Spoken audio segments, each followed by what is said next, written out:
자, 우리 한번 항상 영상으로 저 혼자 있다가 현장 예배니까 우리 한번 교독을 오랜만에 목말랐습니다. 이 교독이 교독을 한번 하겠습니다. 그래서 제가 먼저 21절을 읽고 우리 성도님들 22절 그렇게 교독해서 마지막 28절은 다 함께 읽겠습니다. 이제는 율법 외에 하나님의 한 의가 나타났으니 율법과 선지자들에게 증거를 받은 것이라.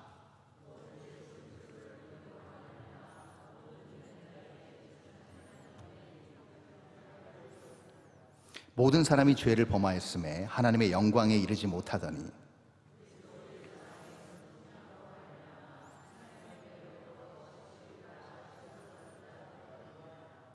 이 예수를 하나님이 그의 피로써 믿음으로 말미암는 화목제물로 세우셨으니 이는 하나님께서 길이 참으시는 중에 전에 지은 죄를 간과하심으로 자기의 의로우심을 나타내려 하심이니.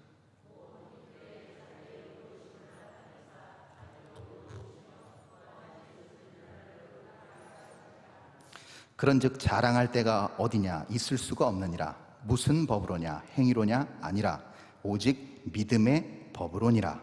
그러므로 사람이 의롭다 하심을 얻는 것은 율법의 행위에 있지 않고 믿음으로 되는 줄 우리가 인정하노라. 아멘.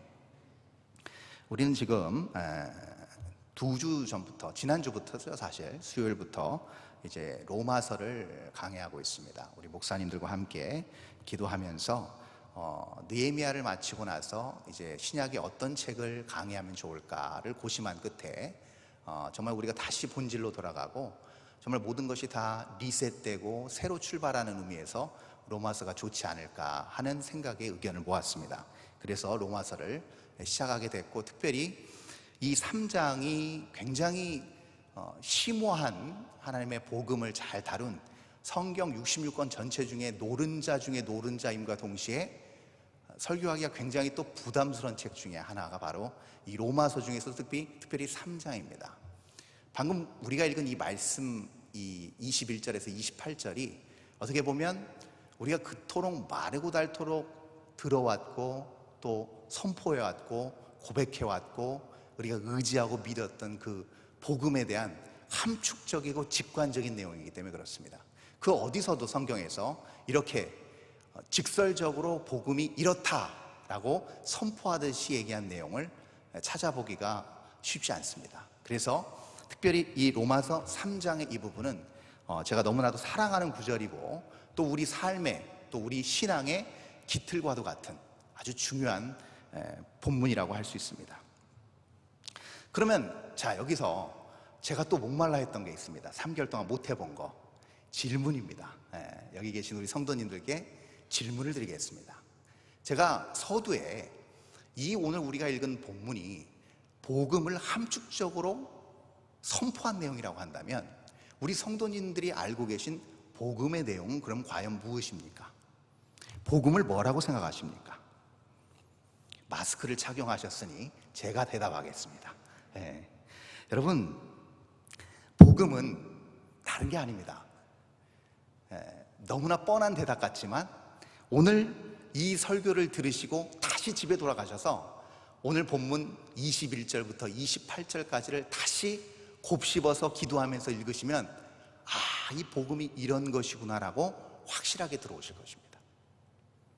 예수 그리스도께서, 하나님께서 이 땅에 독생자를 보내심으로 우리를 구원하시고 부활하셔서 생명을 주시는 그 모든 일련의 이야기들, 그리고 거기에 닮은 깊은 생명의 법, 그리고 그것이 전파되고 자리 잡고 믿음으로 자리 잡아서 그 믿음 따라 사는 사람들이 이 세상에 많아지는 것, 편만해지는 것, 그게 복음입니다. 그리고 복음의 능력이고 복음의 지혜라고 할 수 있는 것이죠. 자, 그러면 복음이 이런 내용이라고 한다면 복음을 자세하게 제가 좀 더 설명하기 이전에 복음은 목적이 있다는 것이죠. 예수님께서 이 땅에 오셔서 죄악에 사로잡힌 자들, 죄악의 굴레에서 벗어나지 못하는 자들을 직접 십자가에서 다 그 죄를 속량하시고 구원하신 목적이 있다는 것입니다. 그게 무엇인가? 궁극적 목적, 우리 한번 살펴보겠습니다. 오늘 본문은 아니지만 로마서 서두에 사도 바울은 이 복음의 어떤 본질적 목적과 이 복음이 이 땅에 존재하는 이유에 대해서 아주 잘 설명한 부분이 있습니다. 오늘 로마서 1장 17절 한번 보겠습니다. 자, 한번 볼까요? 자, 읽어보겠습니다. 시작. 복음에는 하나님의 의가 나타나서 믿음으로 믿음에 이르게 하나니 기록된 바 오직 의인은 믿음으로 말미암아 살리라 함과 같으니라. 아멘. 자, 지금 제가 색깔로 저렇게 칠해놨습니다. 복음에는 하나님의 뭐가 나타난다고요? 하나님의 의가 나타난다는 것입니다. 그래서 복음은 하나님의 의로 귀결된다는 것이죠. 그래서 하나님의 의가 드러나는 것이 결국 복음이라는 거예요. 자, 의를 어떻게 또 정의하실 수 있으실까요?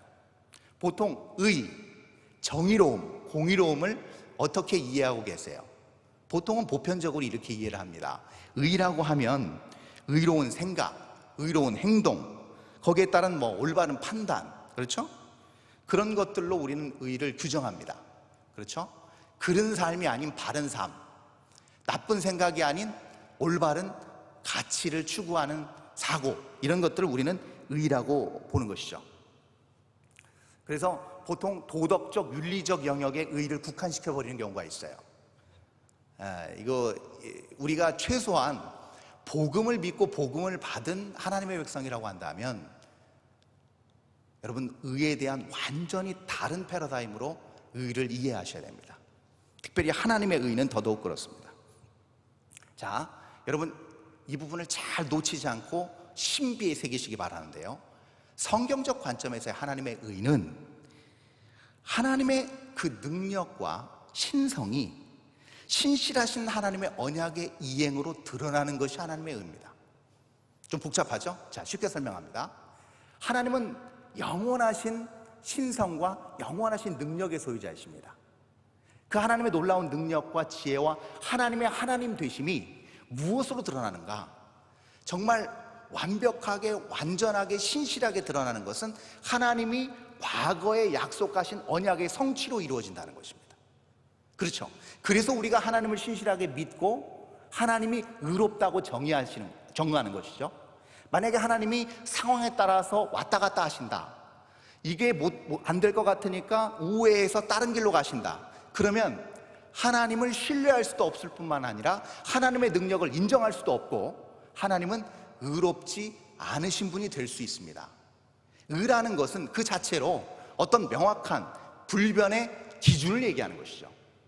그래서 여러분, 의라는 정의를 성경적 관점에서 이 로마서를 토대로 해서 이해하셔야 복음을 이해합니다. 바로 하나님의 능력, 하나님의 그 신실하심이 성실하게 언약의 말씀의 토대 위에서 역사하는 것이, 드러나는 것이 의라는 것이죠. 자, 그렇다면 우리는 왜 보통 의라는 단어를, 그 한 글자를 떠올렸을 때 왜 지금 제가 방금 전에 설명드린 성경적 관점의 의를 떠올리지 못하는 것일까요? 왜 그냥 단순한 도덕적, 윤리적 의, 좀 윤리적으로 그냥 정의롭게 사는 것, 공의롭게 공평하게 나누고 공평하게 모든 것을 누리는 삶에 국한시켜버리는 것일까요? 그 이유를 우리는 그 다음 절인 1장 18절에서 찾아볼 수 있습니다. 자, 1장 18절 한번 띄워주시겠어요? 자, 1장 18절 읽습니다. 시작. 하나님의 진노가 불의로 진리를 막는 사람들의 모든 경건하지 않음과 불의에 대하여 하늘로부터 나타나나니, 이렇게 기록되어 있습니다. 자, 여기서 다시 색깔로 칠해놓은 부분에 뭐라고 나와 있습니까? 불의로 진리를 막는 사람들, 이 때문에 하나님의 진노가 불가피하다는 것이죠. 이걸 조금 결과적으로 표현하면 하나님의 심판이 불가피하다는 겁니다. 하나님은 정의로운 분이십니다. 불의와 같이 한 곳에 있을 수 없는 분입니다. 그러므로 심판이 불가피해요. 그리고 그 심판을 행하실 수 있는 분이고 그 불의를 징계하실 수 있는 유일한 분입니다. 왜요? 하나님은 완전히 공의로우신 분이기 때문에 그렇습니다. 하나님은 완전 의로우신 분이기 때문에 그래요. 그런데 이 불의라는 표현은 의의 반대말이잖아요. 하나님의 의와는 정반대의 개념으로 살아가는 사람들, 이게 불의한 사람들입니다. 그 사람들이 하나님의, 아까 제가 말씀드린 하나님의 신실하심과 신성과 능력을 막는다고 표현하고 있어요, 바울은. 그러니 보통 의를 떠올릴 때 성경적 의, 하나님의 의를 사람들이 이해하지도 못하고 알려고 하지도 않고 그 관점과 그 사고와 세계관으로 살아내려고 하지 않는다는 것입니다. 죄로 오염된 불의가 진리를 가리는 현상이 나타난다는 것이죠. 그래서 신앙생활이 어려운 거예요. 그래서 전도도 어려운 것이고요. 그래서 교회가 이 세상에서 어려움을 당할 수 있는 것입니다. 그럼에도 불구하고 하나님은 어김없이 자신을 드러내십니다. 자, 여기 지금 1장 18절 다음 절이 1장 20절입니다. 근데 이렇게 기록되어 있죠. 너무나 잘 유명한 말씀이에요. 창세로부터 그의 보이지 않는 영원하신 능력과 신성이 그가 만드신 만물에 분명히 보여 알려졌나니 그러므로 그들이 뭐하지 못한다? 핑계하지 못할지니라 라고 바울은 못 받고 있어요. 아무리 그들이 진리를 가리고 하나님의 역사하심을 아무도 눈치채지 못하게 자기들 방식에 자기들의 의로 둔갑시켜서 가려버린다 하더라도 하나님은 여전히 언제나 쨍쨍 내리쬐는 태양처럼 하나님은 하나님의 역사를 이루어가신다는 거예요. 그게 1장 20절의 내용입니다. 이것을 우린 보통 신학적 표현으로 뭐라고 표현하냐면 이 1장 20절을 일반 계시라고 표현합니다. 계시, 중요한 말이 나왔죠. 결국 이 하나님께서 아까 말씀드린 하나님의 의를 드러내는 방법 중에 하나가 바로 이 계시라는 방법입니다. 계시를 통해서 하나님은 하나님의 뜻과 하나님의 능력과 하나님의 신성을 드러내신다는 거예요. 그래서 계시는요, 하나님을 믿는 자들이 온전히 하나님을 믿을 수 있는 중요한 마중물이 됩니다. 그래서 우리는 이 시간에도 그래서 계시를 듣는 거예요. 그래서 보편 계시, 일반 계시가 바로 하나님이 창조하신 그 모든 창조의 영역 안에 그대로 배어 있다는 겁니다. 여러분 혹시 진화론을 들어보셨어요? 학교에서 진화론 교육을 받으셨잖아요. 원숭이가 사람 됐다고, 그렇죠? 우리는 절대 인정하지도 받아들일 수도 믿을 수도 없는 내용, 그렇죠? 아무리 생각해도 이건 말이 안 되는 내용. 우리는 다 창조론을 믿습니다. 하나님께서 이 우주 만물, 천지 만물을 하나님께서 직접 창조하셨다고 우리는 믿어요. 근데 놀라운 사실을 제가 하나 말씀드리면요, 무신론자들, 과학자들이 요즘은 아주 신세대하고 스마트한 과학자들이 무엇을 주장하냐면 지적 설계설을 주장합니다. 뭐라고 얘기하냐면 이 과학자들이 모든 생명체의 그 내부와 모든 자연계의 모든 순환 과정을 면밀히 분석합니다. 아주 과학적으로 분석합니다. 근데 하나같이 어떠한 결론에 도달하게 되냐면 이 모든 체계가 도대체 우월한 지적인 어떤 영역에서 이것을 설계해 놓지 않으면 불가능하다는 결론에 도달한 거예요. 하다못해 이 여름에 우리를 괴롭히는 모기 한 마리까지도 그 날개를 전자현미경으로 가만히 들여다보면 그 날개의 모든 부분 하나하나가 여러분 마치 우리 눈에 보이지도 않는 그 날개가 면밀히 세밀하게 들여다보면 그 모든 영역이 아주 규칙적인 각이 형성되어 있고 도형이 형성되어 있고 그것을 통해서 그 생명체가 생명을 유지할 수 있는 모든 조건과 체계를 그대로 가지고 있다는 거예요. 그래서 과학자들은 뭐라고 하냐면 이 지적 설계가 맞다. 우연히 원숭이가 사람으로 진화하는 것은 오히려 비과학적이다라고 얘기합니다. 자, 이것이 뭘 얘기하는 걸까요? 우리가 감지할 수 없는 영역을 과학적인 도구와 과학적인 어떤 경륜으로 직접 들여다봤을 때 그들은 뭘 발견해요? 인간이 감히 범접할 수 없는 우월한 설계와 우월한 지혜와 우월한 능력을 본다는 거예요. 그렇다고 여러분, 지적 설계자들이 하나님의 존재를 인정하는 건 아닙니다. 왜요? 우리가 방금 한 목소리를 읽었던 로마서 3장 21절과 28절을 받지 않았기 때문이에요. 들었지만 믿지 않기 때문입니다.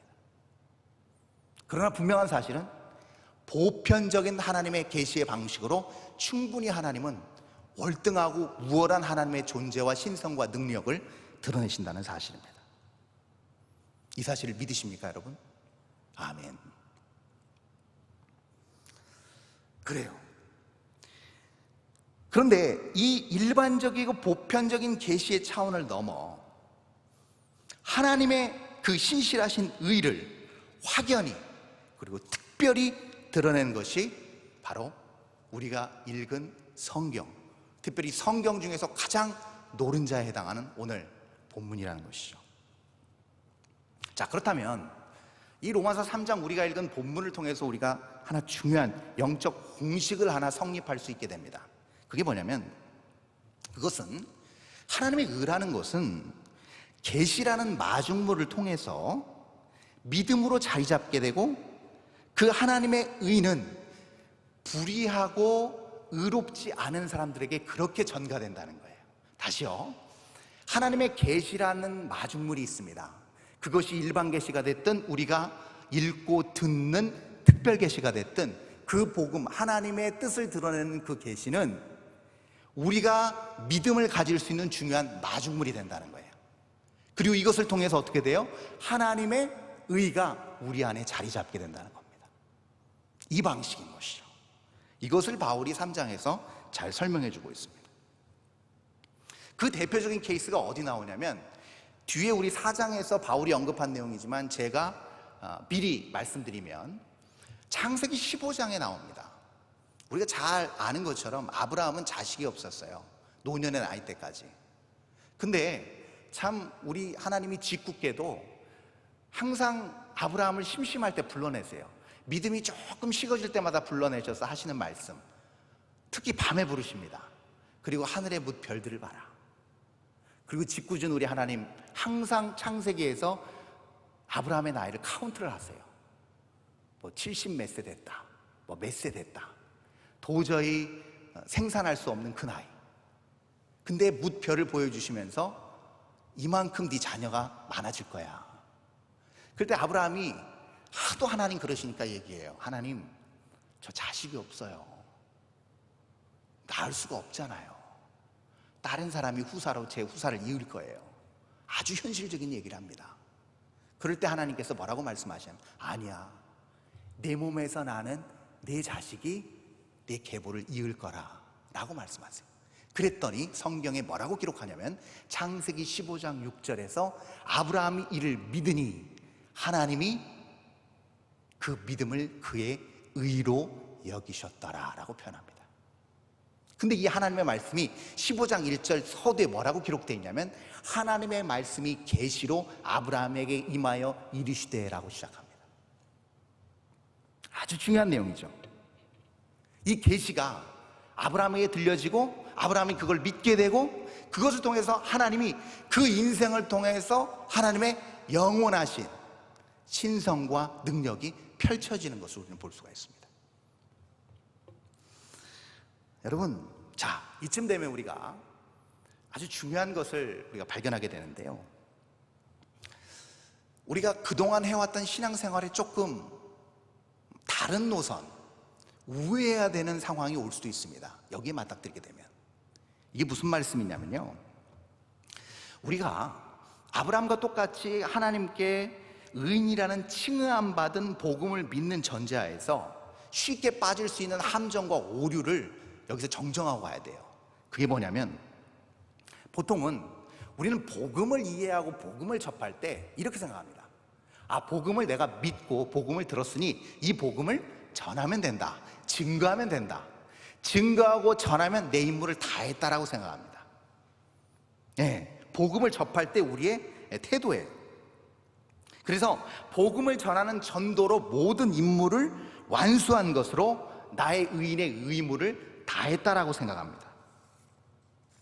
그리고 거기에 부수적으로 따라오는 모든 교회 사역, 선교, 봉사를 많이 하는 것, 그리고 더 나아가서 윤리적으로 도덕적으로 흠 없이 살아내는 것, 그것이 하나님께 칭의함 받은 의인의 마땅한 모범적인 삶으로 인식한다는 것이죠. 그렇죠? 저도 그렇게 살고 싶어요. 그렇게 살아야만 되고요. 성경이 여러 부분에서 그걸 얘기하고 있으니까요. 자, 그런데 우리가 본질적인 것을 이해하지 않고 형태만 이해하고 겉으로 드러나는 것만 붙잡기 시작하면 여러분 어느샌가 본질을 잃어버려서 변질되기 시작합니다. 이건 우리 개인도 마찬가지고 교회도 마찬가지고 심지어는 하나님의 나라도 그렇게 될 수 있어요. 물론 하나님께서 통치하시고 붙잡는 한 그럴 일은 없겠지만 인간이 하나님 나라라는 이름으로 그렇게 잘못 오도하고 변질시킬 수 있다는 겁니다. 뭘로? 자, 그것이 바로 20절에 나와 있습니다. 그 이유가 바로 20절에 나와 있어요. 우리가 읽은 본문 바로 앞절입니다. 우리 한번 20절 한번 읽어볼까요? 읽습니다. 시작. 그러므로 율법의 행위로 그의 앞에 의롭다 하심을 얻을 육체가 없나니 율법으로는 죄를 깨달음이니라. 여기에 비밀이 숨어 있다는 것이죠. 여기에 영적 함정이 있다는 거예요. 이게 뭐냐? 여러분, 왜 하나님께서 구약에 이스라엘 백성들에게 율법을 주셨을까요?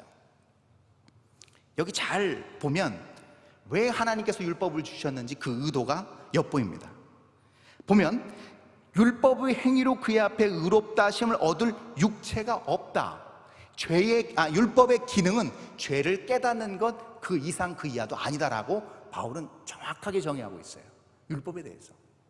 그러면 여러분, 율법을 주신 이유는 아주 명료합니다. 간단합니다. 그건 뭐냐면 율법을 다 지켜내라고 하나님께서 주신 게 아니에요. 그럼 율법을 주신 이유는 뭐예요? 자, 제가 질문 드립니다. 아무리 바리새인이고 아무리 율법에 정통한 이 바울조차도 율법을 온전히 지켜냈을까요? 못했을까요? 못 지켜냅니다. 불가능합니다. 왜요? 하나님의 기준이거든요. 못해요. 하나님의 기준에 전혀 인간이 행위, 다시 쉽게 말하면 능력으로, 인간의 능력과 자력으로 도달할 수 없다는 것을 율법이 보여주고 있는 거예요. 그래서 율법을 지키려고 하면 할수록 뭘 보게 돼요? 자신의 제한적인 무능력함과 죄만 보게 되는 겁니다. 그게 율법의 기능이에요. 그래서 더 노골적으로 말하면 율법은요, 우리의 죄된 더러운 실체를 드러내기 위한 도구입니다. 그게 율법이에요. 여러분, 만약에요, 인류 역사상 단 한 명이라도 하나님께서 제정하신 율법을 하나도 빠짐없이 완벽하게 하나님께서 만족하실 만큼 지켜냈다, 그러면 우리가 읽은 오늘 본문이 존재할 이유가 없습니다. 없어요. 다시 한번 볼까요? 오늘 본문 21절에서 24절 한번 보겠습니다. 자, 한번 조금 길지만 우리 한 번에 한번 읽어보죠. 21절에서 24절 시작. 이제는 율법 외에 하나님의 한 의가 나타났으니 율법과 선지자들의 증거를 받은 것이라. 곧 예수 그리스도를 믿음으로 말미암아 모든 믿는 자에게 미치는 하나님의 의니 차별이 없느니라. 모든 사람이 죄를 범하였음에 하나님의 영광에 이르지 못하더니 그리스도 예수 안에 있는 속량으로 말미암아 하나님의 은혜로 값없이 의롭다 하심을 얻은 자 되었느니라. 아멘. 정답이 나왔습니다. 자, 여러분, 안타까운 이야기지만 교회가 부흥하고 왕성하고 심지어는 교회가 사회에, 국가에 엄청난 영향을 끼치는 그런 사회 구조로 자리 잡고 그리고 나서 반드시 찾아오는 게 있었습니다. 그게 뭐냐면 바로 행위로 드러나는 것들이었어요. 바울이 이 시대에 로마서를 쓸 때도 마찬가지였고 그 좀 전에 예수님 시대도 마찬가지였습니다. 드러내는 거였어요. 뭔가를 쌓아놓는 거였어요. 뭔가를 하는 거였습니다. 뭔가를 열심히 하고 뭔가를 이루고 그것이 의인으로 나아가는 길이라고 생각했습니다. 오늘날 저를 포함해서 신실하게 하나님을 의지하고 하나님을 바라는 사람들도 빠질 수 있는 함정이에요. 내가 기도 많이 했는데, 내가 예배 많이 드렸는데, 내가 교회를 위해서 많이 헌신했는데, 물론 좋은 거예요. 그걸 그냥 감사하고 가면 좋은데 거기 이면에 나타나는 게 뭐냐? 공로주의라는 거죠. 행위로 내가 뭔가를 이뤄놓고 행위로 내가 어디에 도달하고 행위로 내가 무엇인가를 인정받고 너무나도 위험한 아주 영적 함정이 될 수 있습니다. 그것은 결국 무엇으로 귀결되는가? 교회의 변질로 귀결이 돼요. 우리의 영적 상태의 쇠퇴로 귀결이 됩니다. 그러면 껍데기만 남아요. 여기에 큰 문제가 있는 것이죠. 여러분, 그래서 다시금 우리가 본질로, 다시 기본으로 돌아가기 위해서는 그럼 어떻게 해야 되는가?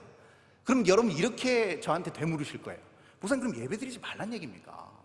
전도하지 말란 얘기입니까? 하나님 앞에 헌신하지 말란 얘기입니까? 아니에요. 순서가 틀렸다는 겁니다. 그동안 우리는 이렇게 배워왔어요. 열심히 해라, 열심히 뛰어라, 뭔가를 해라, 이루어라, 목숨을 던져 불살라라. 틀린 말은 아니에요. 그러나 순서가 바뀌었어요. 그렇게 하면 뭔가가 오는 거다. 그렇게 하면 축복이 보장된다. 그렇게 하면 뭔가가 너의 삶에 하나님의 은혜가 보장된다.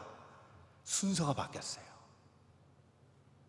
우리는 암묵적으로 그것을 기대하면서 갑니다. 내가 이렇게 열심히 했는데 하나님께서 나 봐주시지 않겠어? 내가 이렇게 하나님을 열렬히 사랑하고 이렇게 내 삶을 온전히 주님 앞에 던지는데 하나님께서 나 외면하시겠어? 하는 행위적 공로주의가 저를 포함해서 많은 현대 그리스도인들에게 내재되어 있는 성향이라는 것이죠. 그도 그럴 것이요, 우리는 지금 자본주의 시스템 안에 살고 있습니다. 교회도 세상 가운데 있어요. 자본주의 시스템 안에 있어요. 그러다 보니까 세상이 구현하는 방식에 자동적으로 휩쓸려 갈 수가 있습니다. 근데 자본주의의 전형적인 패턴이 뭡니까? 열심히 일하면 거기에 대한 결과, 열심히 일해서 성과를 내면 거기에 대한 상급. 전형적인 자본주의 패턴이에요. 그러나 순서가 틀렸어요. 먼저 중요한 걸 놓치고 있는 거예요. 그렇지 않아요. 전도를 내가 600명 했다, 1000명에게 내가 복음을 증거했다. 근데 그것이 단순히 그 영혼을 구원시키고 내가 상급을 받고 내가 인정받고 하나님이 기쁘신 일을 위해서 내가 헌신했다로 그친다면 여러분, 순서가 바뀐 거예요. 아주 치명적인 실수를 하고 있는 겁니다. 절대로 그렇게 진행될 수 없습니다. 그럼 뭔가 가장 먼저, 가장 기본적인 가나다라 순서도 놓치고 있는 거예요. 사실 가장 기본적인 기본 자세조차 놓치고 있는 거예요. 그거는. 그럼 복음의 가장 기본적인 자세는 무엇인가? 그것으로 하여금 탄탄하게 우리가 신앙생활을 할 수 있는 근거는 무엇인가? 그것은 바로 다른 게 아니에요. 예수 그리스도의 속량하심의 은혜로 값없이 의인됐음을 인정하는 거예요. 그러면 자연스럽게 나오는 현상이 있어요. 누구도 예외 없이. 바로 내 자신이 본래 죄 아래에 있는 죄인이라는 사실을 철저하게 깨닫게 됩니다. 자, 신앙생활이 힘들고 맥 빠지고 나태해지고 하는 이유가 있어요. 뭔가 신앙생활 하는데 시험이 드는 이유가 있어요. 그게 뭘까요? 바로 이 부분이에요. 이 본질에서 흐트러진 거예요. 이 본질은 뭘 얘기하고 있어요? 내가 본래 멸망받아 죽을, 심판받아 죽을 죄인인데 예수 그리스도의 그 놀라운 사랑과 값으로 매길 수 없는 그 은혜로 내가 구원받은 철저한 죄악 덩어리라는 사실을 인정하는 거예요. 내가 죄 아래에 있음을 인정하는 거예요. 거기서부터 출발합니다. 왜 사랑하는 사람들과 관계가 깨어지고, 왜 갈등이 이루어지고, 왜 오해가 생기고, 정말 신실하게 하나님을 열심히 섬기는 사람들 가운데 분열이 생길까요? 기본 자세에서 이탈했어요. 죄 아래에 있다는 걸 놓치고 있는 거예요. 열심히 헌신했고 열심히 신앙생활하고 말씀대로 살려고 노력했어요. 거기서 찾아오는 자기 함정에 함몰돼 버리고 마는 거예요. 그게 뭘까요? 나는 틀리지 않는다예요. 나는 의인이고 하나님 나와 함께 하시기 때문에 나는 절대 틀리지 않다라는 거예요. 나는 의인이기 때문에 나는 언제나 옳다라는 거예요. 내 생각은 옳고 내가 하는 모든 판단은 바르다라고 생각하는 거예요. 아주 전형적인 사고 패턴입니다. 그것을 사도 바울은 오늘 본문 27절에서 자랑이라고 표현합니다. 자, 27절 한번 보겠습니다. 자, 27절 다 함께 읽을까요? 시작. 그런즉 자랑할 때가 어디냐? 있을 수가 없느니라. 무슨 법으로냐? 행위로냐? 아니라 오직 믿음의 법으로니라. 분명하게 명시하고 있습니다. 여러분, 누가복음 18장에 등장하는 바리새인의 기도와 세리의 기도가 아주 예수님의 이 비유가 극명하게 이것을 잘 설명해 주고 있습니다. 여러분, 바리새인의 기도는 정말 대단한 기도예요, 사실. 왜냐하면 그가 하는 모든 기도가 거짓이 아니었습니다. 일주일에 2번 금식하고 11조 바치고 정말 구제도 많이 하고 하나님 원하신 뜻대로 살아내는 사람이에요. 근데 그렇게 기도를 했어요. 근데 세리의 기도를 보면 정말 이건 기도 같지도 않은 기도예요. 기도를 감히 하나님 앞에 드리지도 못해요. 하나님, 저는 고개를 들 수도 없습니다. 저를 불쌍히 여기십시오. 저는 죄인입니다 라고 얘기했을 때 예수님이 이 비유 다음에 이 비유를 해석하시면서 뭐라고 말씀하시냐면, 이 중에 누가 의인이겠느냐, 이구동성입니다. 그 누구도 예수님의 생각이 그렇게 나올 줄 아무도 예상하지 못했어요. 누구나 다 100% 바리새인이 의인이었습니다. 왜요? 행위로는 그 누구도 따라갈 수가 없었거든요. 그가 쌓은 영적 업적에 누구도 범접할 수 없었거든요. 그런데 다 손가락질 받고 저주받은 그 죄인 중에 죄인인 그 더러운 세리가 의인이라고 얘기하시는데, 그 의를 예수님께서 어떻게 표현하시는가? 의로움 받았느니라 라고 표현하십니다. 이것이 우리가 너무나도 잘 아는 유명한 신학적 용어 이신칭의입니다.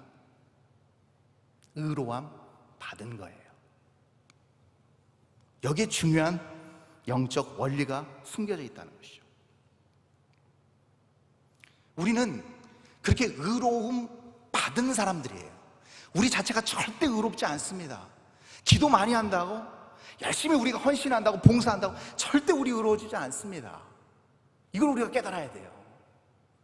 우리 자체는 본질적으로 죄인입니다. 본질적으로 하나님을 대적하는 악한 더러운 죄인이에요. 이것을 우리가 인정하고 가야 되는 게 바로 오늘 로마서 3장이 우리에게 주는 중요한 영적 교훈입니다. 아무리 신앙의 연륜이 쌓였다고, 무언가 교회를 위해 또 사역적인 많은 열매를 맺었다 하더라도, 내가 누구보다도 교회를 많이 사랑하고 하나님을 사랑한다 하더라도, 여러분, 만약에 내가 죄인임을 인정하지 못하는 한, 여러분, 결국은 그 자그의가 독이 되어서, 그리고 그것이 결국은 나 자신을 갇혀버리게 만들고 함몰시켜버리고 그것을 통해서 남에게 상처와 아픔을 줄 확률이 너무나도 많습니다. 그래서 교회 안에서 가끔 상처가 있는 거예요. 그래서 믿는 가정 안에서도 가끔 상처를 받는 거예요. 거기에 어려움이 있는 것이죠. 결론입니다. 그렇다면 어떻게 해야 되는가? 너무 어렵다. 저도 설교를 준비하면서 참 로마서 부담스럽습니다. 부담스러움과 동시에 그러면 어떻게 해야 됩니까? 하나님께 물었어요. 제 자신을 먼저 비췄어요. 아, 내가 죄인임을 망각했구나. 다시금 깨달았어요. 다시금 내가 옳다고만 생각했구나. 회개했어요. 그리고 하나님께서 주시는 마음이 있었어요. 오늘 본문을 통해서, 이 특별 계시를 통해서 하나님 주신 말씀, 그것을 우리 성도님들과 나누고 싶은데요, 그건 뭐냐면 복음의 능력에 있다는 거예요.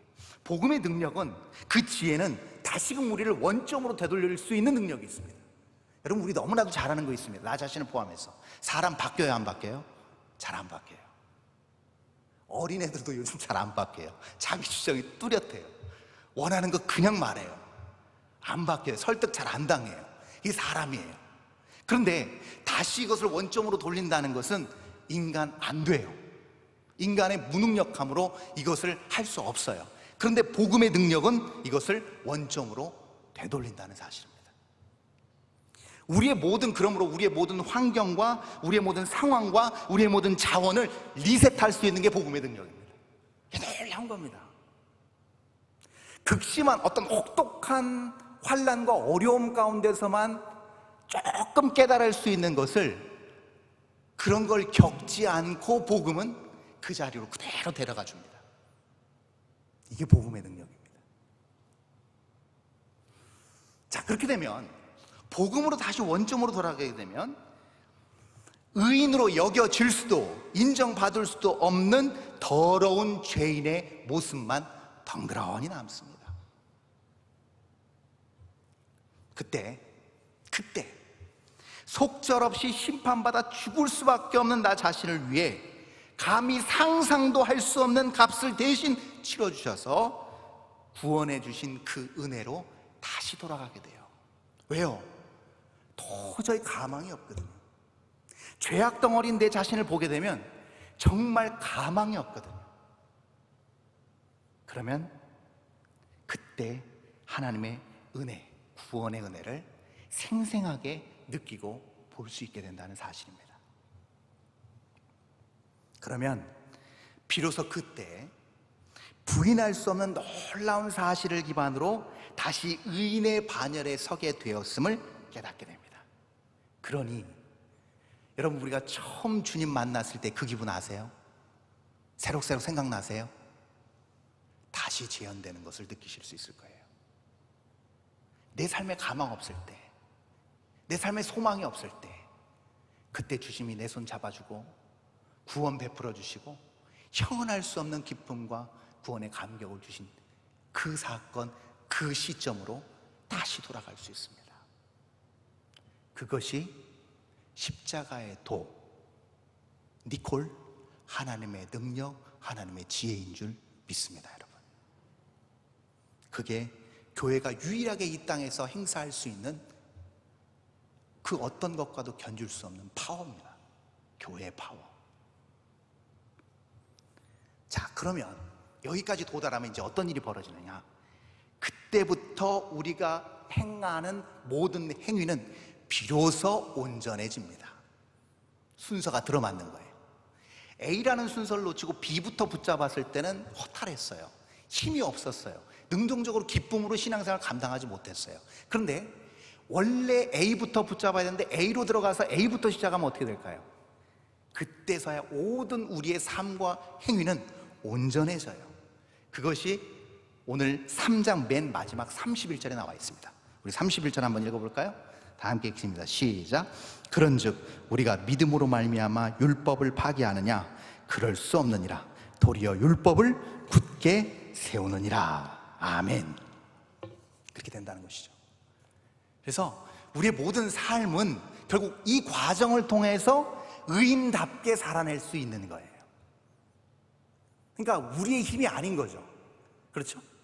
하나님의 능력으로 감당할 수 있는 것이고 하나님의 능력으로 그것을 살아낼 수 있느냐는 거예요. 자, 여기서 숨겨진 비밀을 제가 마지막으로 공개하고 마무리하겠습니다. 여러분, 오늘 우리가 3장 이 부분에서 나눈 복음이란 이 거대 담론의 중심축으로 우린 접근하게 돼요. 이 복음의 어떤 기반을 흔들리지 않게 잡아주는 것, 내가 정말 하나님의 은혜로 구원받고 내가 다시 그 은혜로 말미암아 살아낼 수 있고 하나님이 원하시는 뜻을 온전히 이룰 수 있다는 이 모든 거대 담론의 중심축, 흔들리지 않는 축, 중심, 그것이 무엇인가? 그것까지도 하게 된다는 것이죠. 자, 마지막 구절입니다. 이거는 나중에 우리 이 8장을 맡으신 목사님이 나중에 이건 더 자세히 설명해 주실 거예요. 자, 로마서 8장 38절 39절입니다. 자, 한번 마지막 우리 힘있게 읽고 마무리하겠습니다. 시작. 내가 확신하노니 사망이나 생명이나 천사들이나 권세자들이나 현재일이나 장래일이나 능력이나 높음이나 기품이나 다른 어떤 피조물이라도 우리를 우리 주 그리스도 예수 안에 있는 하나님의 사랑에서 끊을 수 없으리라. 아멘. 율법이 온전해질 수 있는 것, 하나님의 백성의 행위가 온전해질 수 있는 것, 새로운 율법, 즉 하나님으로부터 비롯된, 하나님으로부터 기인한 사랑을 기반으로 가능해진다는 거예요. 아직 뭔가 여운이 남는 것 같죠, 여러분? 그 여운을 그대로 가져가세요. 그리고 계속 수요예배에 참석하셔서 이 깊이 있는 사랑을 탐구해 나가시고 우리 성도님들 것으로 만드십시오. 그리고 이 사랑을 결국은 하실 수 있기를 주님의 이름으로 축원합니다. 기도하겠습니다. 우리 반주해 주시고요, 우리 합심해서 한번 기도하겠습니다. 오늘 수요예배